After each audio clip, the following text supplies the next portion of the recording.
welcome back to another exciting episode of Kids on Brooms, right here at Proficiency Bonus. I'm your narrator, Professor Fern Spindlewheel, and we are going to continue our tale as we see in the library two emotionless students getting pelted by several hardback books, and also Miss Julia Sprout, who seems to be putting on a very good show, shielding them from some of the books.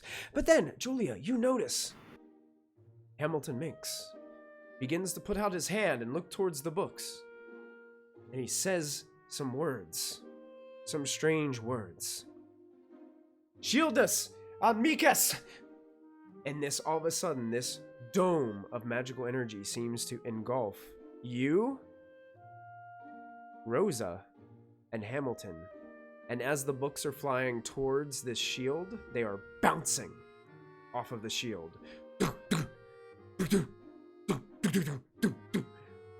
And you're inside with them. And he's just holding out his arm like this. Wow. Thank you very much. Did they drop the book? They dropped the book? They did. So, before he made this dome, how many books do you think had fallen to the floor around us? At least 75 books right now. Amazing. Now, are there any books that I could see that had a similar color to the book that they were holding? Perhaps the same kind of leather, or a similar font on the title, or something like that? Yes. As you're looking around, you do find a book that is relatively, looks like a weathered green book that you've noticed from before. You find one down at the base of this pile. I would like to pick it up and return it to them with a couple books on top. I'd kind of like to pick up a couple and say, well, you dropped this one, but I thought you might appreciate these as well. And see if I can find the original book and act as if I have found the book with the cure for Alistair's stomach aches. Okay, make a brains check for me. Alright, brains. I think that is my D12. Okay, the difficulty on this is going to be a 9. Alright. Because you have to dig through a pile of books also as they're laying around on the floor in this dome. And since this spell probably made a lot of commotion, I'm going to jump out and pretend to counterspell it and dispel my spell. Okay, sure. Yeah, so as the librarian, Miss Sassafras, rounds the corner in shock and awe to see what is happening, Jameson stands there with his wand and says the magical incantations of some kind of dispelled magic, and the bookshelf's eyes just vanish back into a shelf. It's still out from the rest of the shelves somewhat, and now there's books just like laying out of it. One book is just like dangling off the side of the shelf a bit. What did you roll, Julia, as this was happening? So is this the stat, and I don't add the magic? Yes, it's a stat. Unfortunately, that is an 8. An 8. Do you have any adversity tokens? I have one, but do I want to use it now? Yes, I'll just use it now. All right. Okay, because a 9 will get you to it. I believe a 9. All right. Technically, she's helping me. I use my last adversity token. Okay. You do find the book that they had. You kind of nonchalantly pick it up, hiding the title as you... I put a couple on top as well. Okay, you got it. Eventually, you see Hamilton put his hand down, and that magical blue, transparent dome seems to just dissipate from all around them. And Miss Sassafras comes around the corner. What is going on? Miss Sassafras, you would not believe it. I was reaching up to pull a book off the shelf, and as I touched the book, the bookshelf just came to life. Somebody must have put a trap on that book or something. It was incredible, and Hamilton, thank you so much for your protective dome. Luckily, I don't think anyone was hurt, but perhaps we should help Miss Sassafras clean up these books. Hamilton looks at you and looks around. Yes. And then starts bending down and is taking the books and picking them up and starting to put them on the shelf. The shelf's still about 2 feet out from where it should be, because it walked out a little bit into the alleyway. Well, it's a good thing you were here, Jameson, to take care of that nonsense. Well, fortunately, I have been here for a long time, and I've practiced very much on my counterspell and shield spelling. So, That's the first time that particular shelf's done that in a long time. this happens? This has happened before? I've done it before. From time to time, the bookshelves do get hungry occasionally. Interesting. Oh, of course, and I can understand that. I'm wondering, Mr. DM, if I could, as I'm helping clean up, sort of nonchalantly pass off my pile of books to, one of my friends while I'm trying to clean up, to act as though I am giving them books to help clean up, but kind of... Here, I'll go up to Alistair, and I will make a face, not pointed towards the two members, and just kind of say, "These are for your stomach pains, Alistair." Thank you. I really should stay off the liquid-only diet. Absolutely, absolutely. And then I go back and I start picking up more books to help put in the shelves. All right. Well, Medea, what are you... Oh, yeah, I'll go start ahead. walking away with the books. Start walking away? Okay. With the whole I'll pile. also walk away and not help the books whatsoever. Miss Sassafras is like, watching you, Jameson, as you walk by. And then turns her head back towards the others that are cleaning up the books over there, and just starts walking closer to the books as you and Alistair are walking out. Medea, what are you doing in this situation? The whole time I was hiding. You were hiding? Okay, so you're hiding behind, like, you... Yeah, Okay. I was basically incognito, just watching the scene. Watch the scene between Julia and Alistair. I was just like, okay, they got it. See, Jameson walked away. Looking at Julia to see. I think she has it because I don't. What are Hamilton and Rosa doing? Are they? They are helping. They're picking up books and putting them back on the shelf. Mm-hmm. Very methodically. It's like they move almost in like the same pace. It's like book, book, book. You know, it's not like... Okay. I will stay incognito and wait till Julia is done. Okay. Okay. To make sure they're not doing anything weird. Julia, Miss Sassafras kneels down next to you as you're picking up some books and just... Miss Julia, you,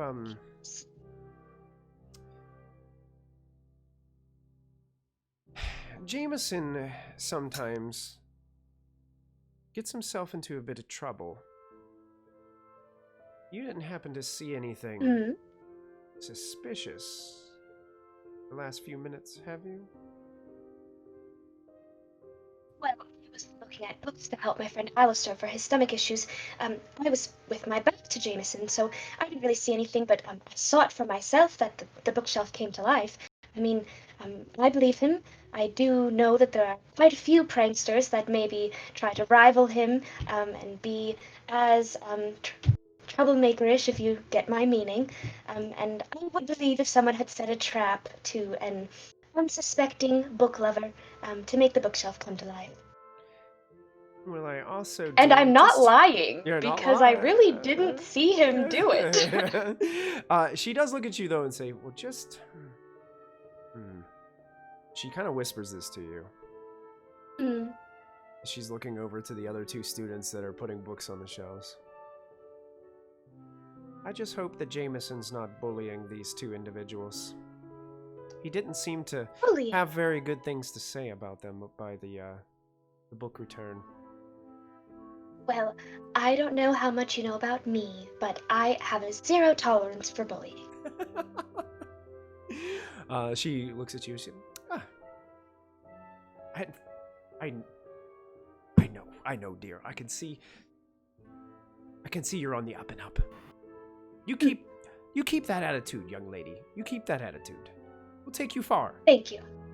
she Thank you very much. she stands up and she looks at everybody and she's, Medea, why Did you see me? aren't you helping them clean up those books? Sorry, I was actually kind of nervous. I got really scared. God, figures. And look, I- the other two, they just wandered off. They left you all to do all the work. Yeah, that's why I was really kind of trying to stay behind because I don't want to pick up Jameson's mess. I didn't want to do all that stuff. He helped and then he just ran off. He could have just helped, but Expect it You from remember, Jameson. I'm Medea, not sure about Alistair, though. He's usually pretty good about cleaning up after himself. Alistair's stomach has been very upset today, and I made sure to tell Jameson all he needed to do with the books that I gave him to make the tonic to make it better. So, although it may seem irresponsible and leaving us to our own devices, he's in fact helping Alistair with his stomach issues. So, I do think that that's quite Coffee responsible. carafe was a mistake. As I'm like counting one leg away.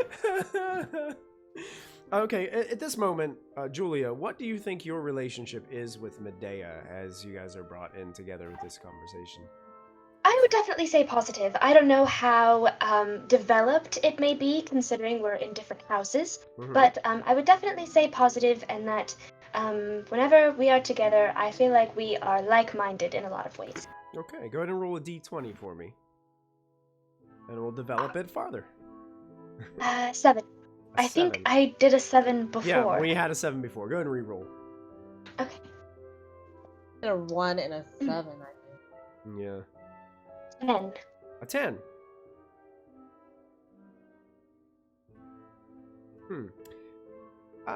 This Medea actually reminds you of someone you know from either the past or your family. Who is it? She reminds me of my cousin, and my mother and my aunt are very close to each other, and so my cousins would come over all the time, and her the way that she looks and does her hair, as well as her demeanor, is very calming to me because that was one of my favorite cousins that always loved to read the same subjects as I, and overall just understood me. Excellent. Her name is Madeline. Madeline. You got it. Hence, the name similarity also brings a sense of comfort. Gotcha. Medea, what would your relationship be with Julia?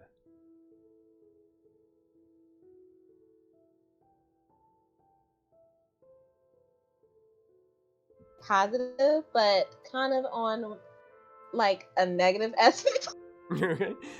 There's also a set of questions that specifically for characters that might not know each other well. So what I can do is when you roll, I can look at the question on that you roll on that and see if it might apply, and then we could use that as an optional question as well. So you can go ahead and roll a d20, and we'll look and see what that is first. And if you don't feel that it accurately shows what you're feeling, we can try from the positive side. 14. 14.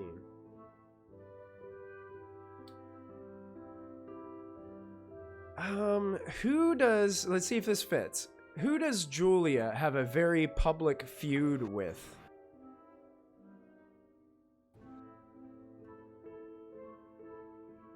If you don't think it fits, we can try a different one. Are you asking me or? I'm asking Medea. Yeah. Yeah. Fit because of how I imagine it.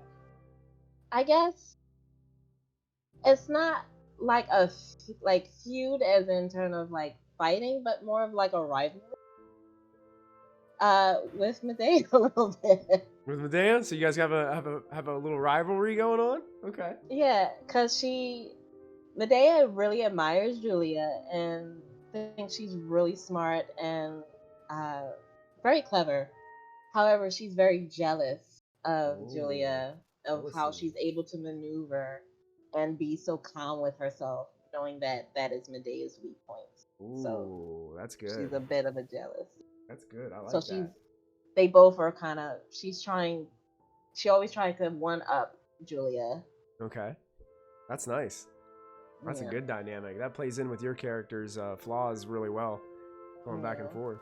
Cool. Love Julia, but I'm like, I'm gonna be better. I want to be I want to be just a little bit up here. That's what I want. Wasn't that your family's tagline? I want to be better. Yeah, kind of. I want to That's be better. literally, and that kind of fits in with the Draconum Devour. So Awesome. we gotta do all that. Yeah, so Miss Sassafras leaves you guys alone, and Medea and Julia, you're there as Hamilton and Rosa are just putting books back. It looks like they've only got a few more books to place back up on the shelf before they are finished. And one of them, Hamilton, has that book that Julie had given tucked under his arm as they're finishing up, cleaning up. I hope you guys are alright.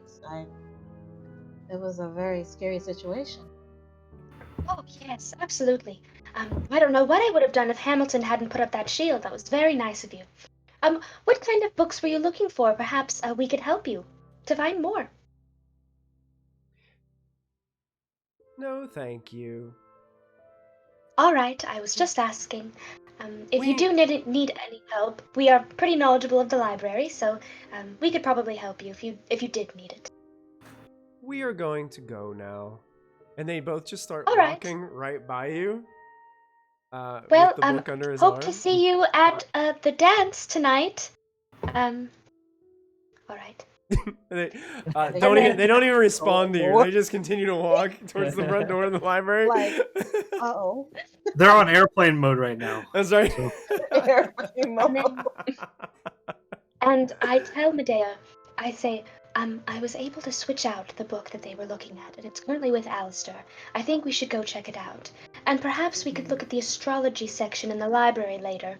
I do think there is something quite interesting about this supposed school of stars that we could look at.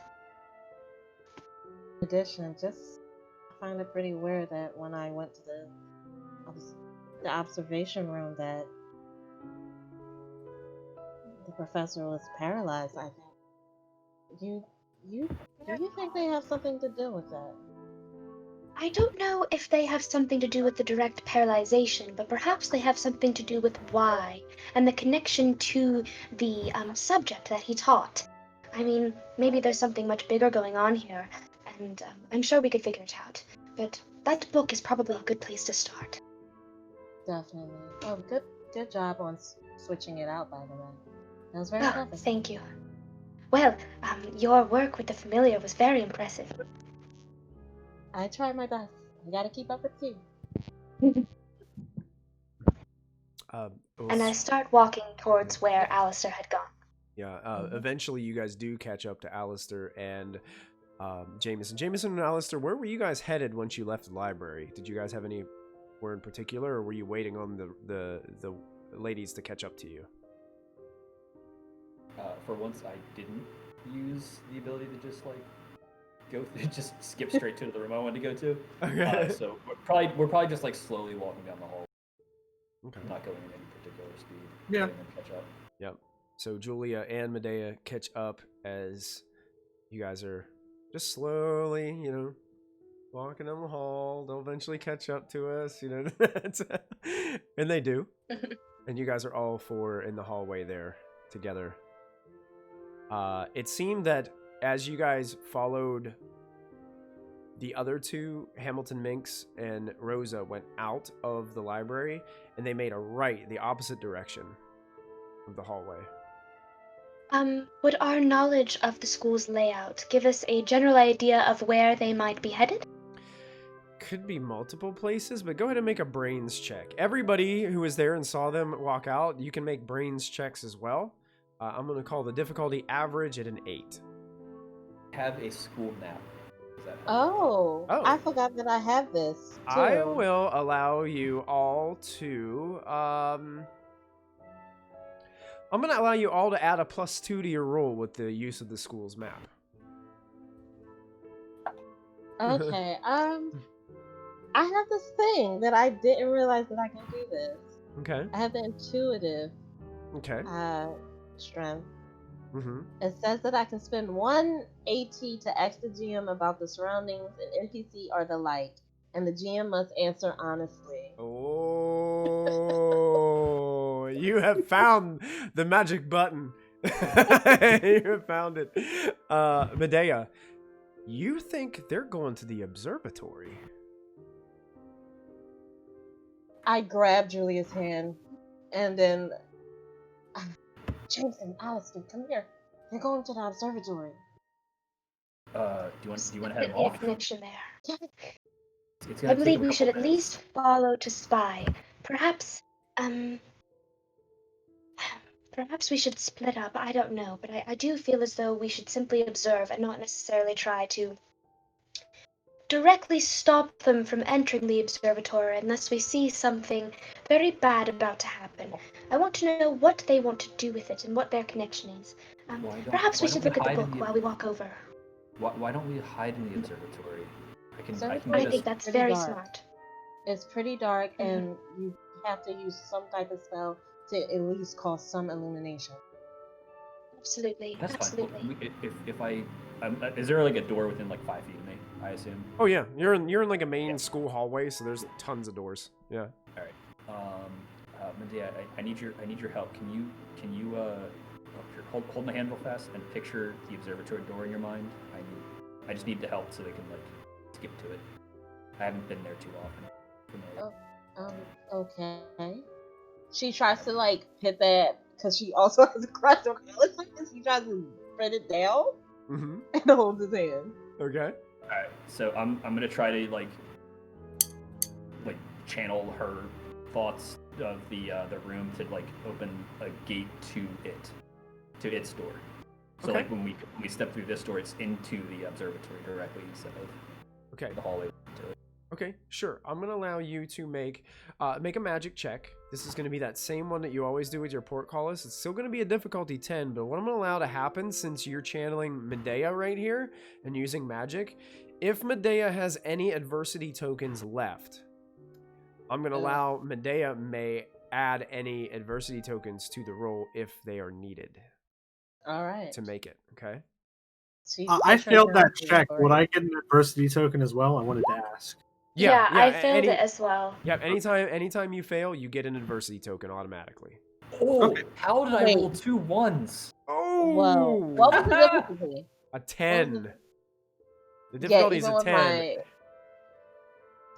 even with my adversary token, that's will only push it up to a 6. It'll push it up to a 6. Okay, so if that's a fail, am I allowed to narrate a fail? Honestly, the GM's supposed to narrate failures. But, so you cast your portcullis on the door. You did the best you could. Let's see where it opens to, I guess. Okay. So you open the door, and it opens up to the main dining hall, where you see what looks to be like 30 students and faculty volunteers are hanging streamers magically. They're using their wands to like hang things from the top. A big banner that says the Weeping Waltz is being magically hung up. And as you see that, they look to the main door and they're like, Alistair, you've come to help. That's great. We've got more of these colors to hang I up. just realized, and I must just slam the door. What? What's Can I open the door again? Is it still the dining hall? The minute you open it back up, it's just a classroom. Aw. It's instant. Yeah. Did it not work? Were you thinking It about the observatory? It was a wonderful idea. She wasn't. It's She was thinking of the dining room because she's hungry. I was thinking of the dance because that was also the dance that she had invited Alistair before, but kind of switched it out to throw it. well, Okay, I guess we're gonna have to do this the manual way. Let's try to head him off, I guess. You need to get better at that, Alistair. Medea, Yes. do you perhaps know an alternate route to the observatory? No, DM. I'm gonna spend 1 AP for it again. Okay. You do know that in the Draconum common room, there is a large painting on the wall of what looks to be an elderly man wearing a suit, and there's a beautifully painted star sky in the background of it. You know that painting opens up like a door, and there's a hallway that leads to the observatory from your common room. Can other people come into the common room of my house or no? Technically, by school rules, they're not supposed to, but that doesn't mean that people sneak them in all the time to common rooms. All right. There isn't a secret way in my common room, in the Draconum common room. However, you will probably have to disguise yourself because you guys are of Avenochus. Of course. What's your house name? What's that? Neefy. Vice is neat. Vice is Neefy. That's right. And I try to adjust the color on my robes to that of Draconum. Okay, perfect. That's kind of like a simple prestidigitation kind of thing, or a magical illusion. I would say illusions. Mhm. Didn't we say illusions were charms because it's like tricking people into believing Yeah. something? I think so. I think we called illusions charms. I will attempt to do the same. Okay. Either charm or brains. So yeah, you guys can use magic charm checks for this, and it's going to be an easy check of a 5. Well, lucky for me, that's exactly what I rolled. All right, so you succeed, and your colors change to House Draconum from Avenoch's purple and black. I think you guys should go that way, and I will sneakily follow them from the other way so that we can kind of trap. Should I still roll my d4? You don't have to. You can actually. I got a double dice explosion. Okay, yeah, double dice explosion 17 is going to be a very, very good disguise. What would you like to disguise yourself as? I will look completely different. Okay. I am going to be wearing a black, or not black, red and white candy striped suit. Mm-hmm.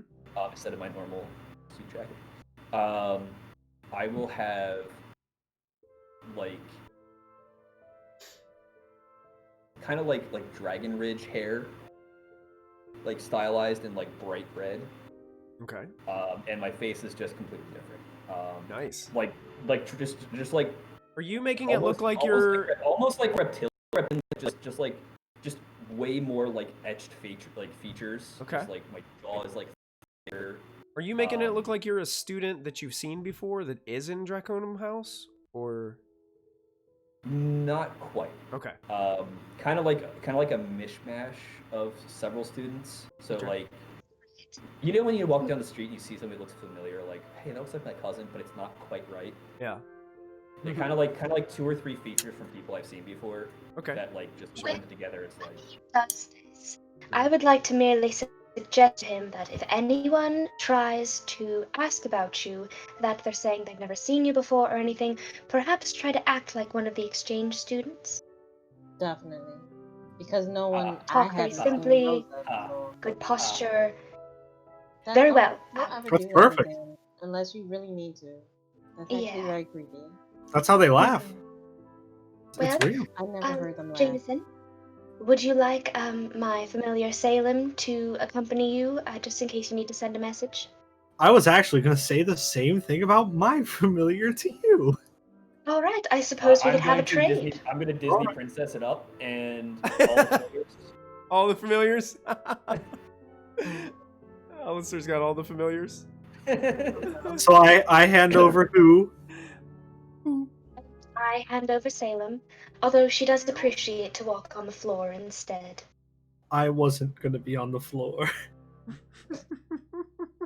Well, just don't, if you do pick her up, don't cradle her like a baby. She doesn't appreciate that very much. If you pick her up from the she hold on? stomach, she'll... Say that again?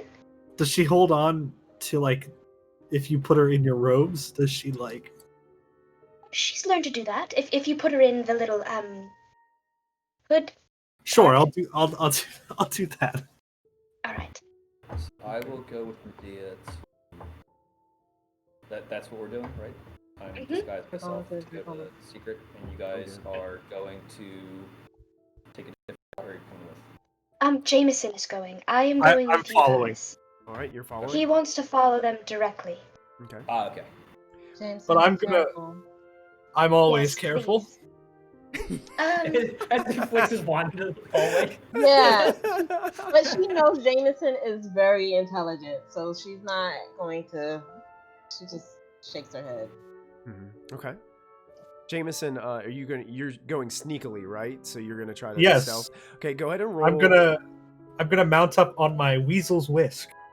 Oh, taking the Oh, broom. your Nice. broom. Yeah. Yeah. So he pulls the. Oh, Do you have? this one. I dropped his wand already.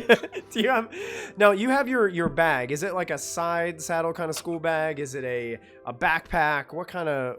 Where are you carrying your broom? I'd say it's a backpack, but like, I'm like the cool kid, so like I'm wearing like one strap. One shoulder strap. Yeah. That's right. And I'd say like my broom is like relatively small, but it's like strapped to the side of my backpack on the strap that I have up. Yeah, you guys see Jameson get his broom ready, and he climbs on top of it and gives you guys one last look, and then takes off flying down the hallway in the direction of Hamilton and Rosa. I was gonna say missed opportunity for broom heelys, but Broom heelys. Thanks, I hate it. Oh, Cursed no, images. Please, God. Okay. Please no. The rest of you, I guess, are heading. Medea's leading you up to the Draconum common room. Yep. The benefit that you guys have Yes. is it's getting later on in the day now as things have taken place. The commotion and the excitement for the Weeping Waltz is building within the school. So it makes it easy for you guys to get out and about and around. People are focused on what they've got going on. They're focused on getting direction or decorations set up. They're focused on securing their last minute dates to the dance. It seems as if the school was just in an uproar of excitement, so to speak, with the dance coming up, especially with the first years. Because Jameson knows the first years love the Weeping Waltz. And you guys make your way into the common room where you see there are a few people in the common room, but it looks like some people are like measuring to be magically fitted for either dresses or suits and things that they're going to wear to the dance. And you eventually wait for an opportunity where it seems some of them head off to their dorms to gather any materials that they might be getting or meeting up to have conversations or even have a little nap for the afternoon. And the common room is empty, and you see that painting upon the wall, the old man with the starry field. Okay, I walk over to it. Mm-hmm. Let the dragons pass. And I'm just going to tap onto the portrait. Okay, as you tap, it just slightly goes and just opens just the slightest bit. Alright, come on guys, quick. And you open it up the rest of the way, and there's a passageway there. It leads into darkness, but it's a stone tunnel. Just leads straight ahead. Wise to have a light, or if they were to enter from the other side, that would be easily spotted. Yeah, I think I can find my way. I kind of use this All from time right. to time. Right. Jameson, because you're on your broom, you're moving pretty quick through the hall. Go ahead and make a flight check for me. Okay. Is this just a stat or a magic? Because you're on your broom, it is considered magic. Okay. do I add a D4 Yeah, to that? you can add Riding your a broom? D4. Yep, sure. This is also you Okay. being stealthy, so I'm gonna call it like magical stealth on top of your broom. Okay. I rolled 14. 14 is a success. You're very quiet as you're zipping down the hallway, but you know there's no sound. You don't seem to be causing any sort of commotion whatsoever through the empty halls on this side of the school. You actually make it to the observatory, and the door is ajar, but you don't see any sign of Hamilton or Rosa at this point as you reach the main door. Okay. Did I pass them or they were far ahead? They somehow got ahead of you, and they were Okay. they were ahead of you to begin with. Probably that conversation that you guys had and your plan and everything probably took you guys a little bit of time, but yeah, they're definitely, the door is a little bit open to the observatory. Okay, I will I guess I should dismount to go into the observatory. Okay, as you dismount and head on into the observatory, you hear voices. It's very dark, but you can see this star field. You can't see a ceiling, it's just black. Stars glimmering all around. Some of them look like they're right next to you, like you could reach out and touch the stars. And as you walk, you can see that as your footprints step forward, there's a little pink and purple galaxy, the shape of your footprint, as it fades out behind you as you walk. I'm gonna get back on my broom because I forgot that did that. Okay, yes. So immediately seeing that traces of your footsteps are occurring, you hop back on your broom, but you can hear voices coming from across the way, and it sounds like Hamilton and Rosa are talking. And one was like, "Where are they? Where have they gone? They were supposed to be here." Then you hear the Rosa say, "I don't know. They went downstairs. They are not here. We should find them."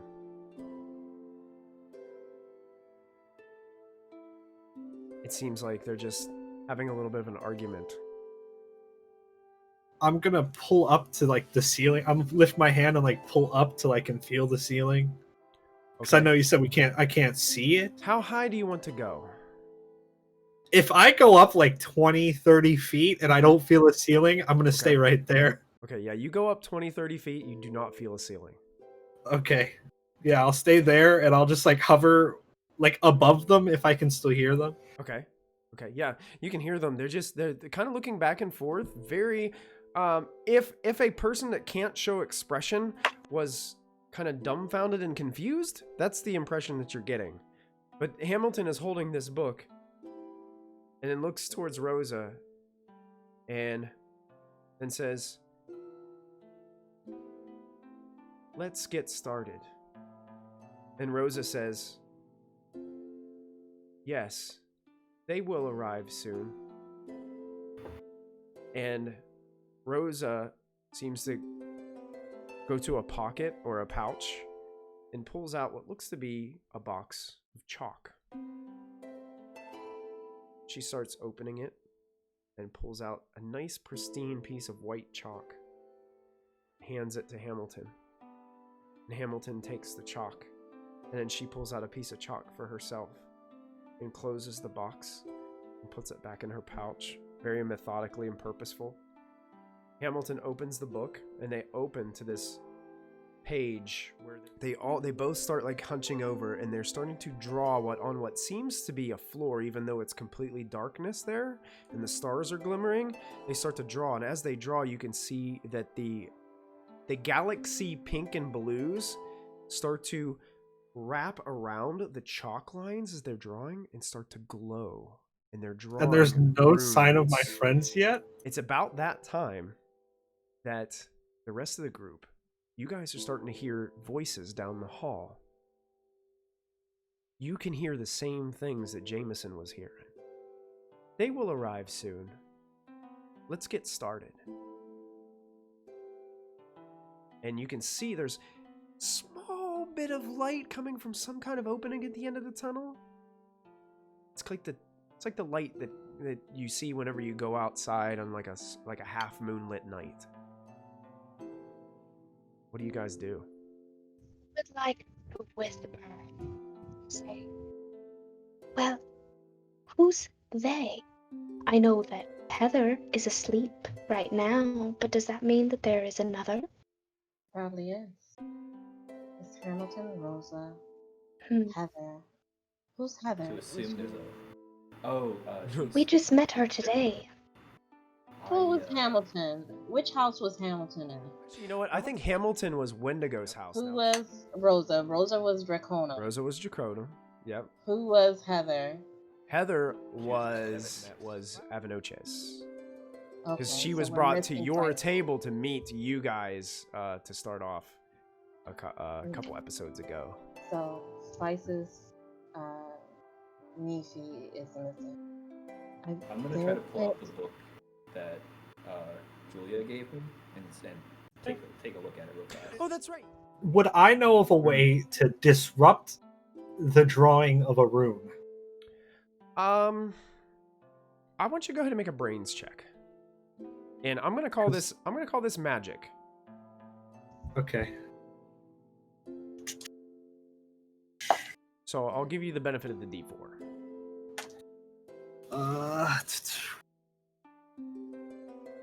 13.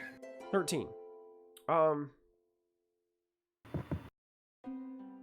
Most times they can be magically dispelled if they're magically charged. Mhm. Sometimes if they're simply drawn in things like chalk, you can just wipe them off, and then their Right. magic quality just leaves. One thing that you do find out with that roll, though, is you're up there high in the ceiling, you look up, and what they're drawing on the floor is being mirrored somewhere in the sky. And it's starting to draw a circle around a particular star above your head. Yeah, I'm not gonna let them finish that rune.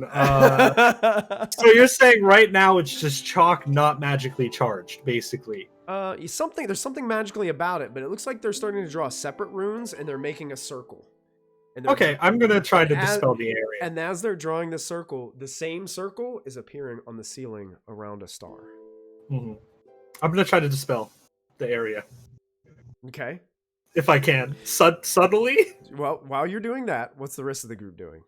As you guys kind of approach. Do I see the See rune which drawing? star? Yeah, you guys. Yeah, do I know what star it is? Since I spent a lot of Um, time. Let's go ahead. Do either of us? We'll call it a brains check. Okay. You do spend a lot Can of we time in the do, like, observatory. If you have a special ability one or of strength, that will those- help you. D&D assist things where one of us can roleplay. Yeah, Because is we're there helping each one- other. Unfortunately, there's no advantage, but I'll call this a planned action. So if one of you wants to use your Okay. adversity tokens to help another, I will allow that for this situation. I am all. Since- Did I get the verse wait. for a hard fail? Oh yeah, you get adversity token for hard fails. Yeah. Okay. I did instead get of- one back. Yeah. I will spend a token to help her, and because of one of my traits, she gets a +2 instead of just a +1. Ooh. Oh, Very cool. good. The difficulty on this, since you spend a lot of time in here, I'm just gonna say it's average, so it's gonna be an 8. That's exactly what I needed. An 8. Thank you, Julia. So you're looking I had a up and 6. you're thinking about. Wait, I think that's a star in a constellation I've seen before. And Julia, you recognize it as a star within the constellation Orion. And it just so happens that the star that the circle is appearing around is the middle star in the center of Orion's belt. And that's where we're going to end today's episode. Oh, Kids on Brooms. Wow. no! Oh man.